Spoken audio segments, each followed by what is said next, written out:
Hello, my name is Ganit Goren and I'm a social worker and a PhD student at Ben-Gurion University of the Negev in Israel.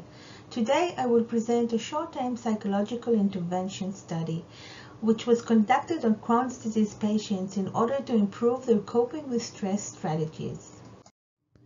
Coping with stress is generally divided into two, adaptive strategies versus maladaptive strategies.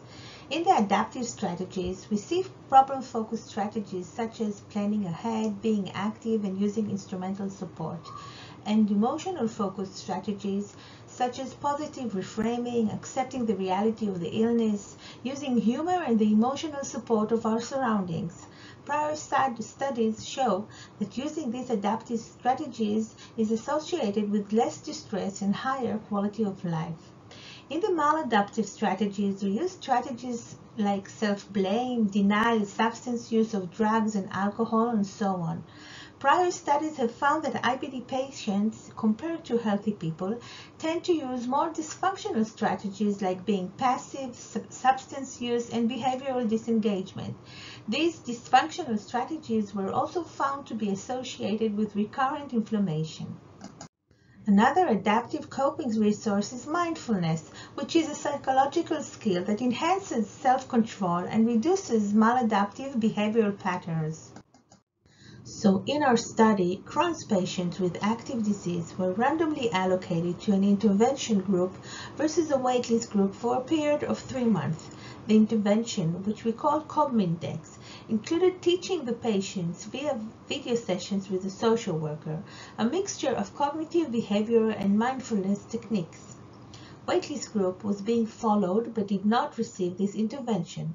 Our objective was to examine the effect of Cogmindex on the coping strategies of the patients. And here are the results. We recruited 60 patients for Cogmindex and 66 for the waitlist group. And as you can see here, the baseline demographic and medical characteristics of both the study groups were similar. Also, disease activity indices and psychological characteristics were similar at baseline. Here we can see the before and after intervention data. On the left, we see that Cogmindex patients decreased their disease activity by 50% and actually entered remission, while the waitlist group decreased by only 1 point and shifted from moderate to mild activity. On the right, we can see that the reduction in CRP and calprotectin are statistically significant for the Cogmindex group, but not for the waitlist group. We can also see that Cogmindex patients had reduced psychological stress, but waitlist had no change. And what happened to the patients' coping strategies after they received Cogmindex?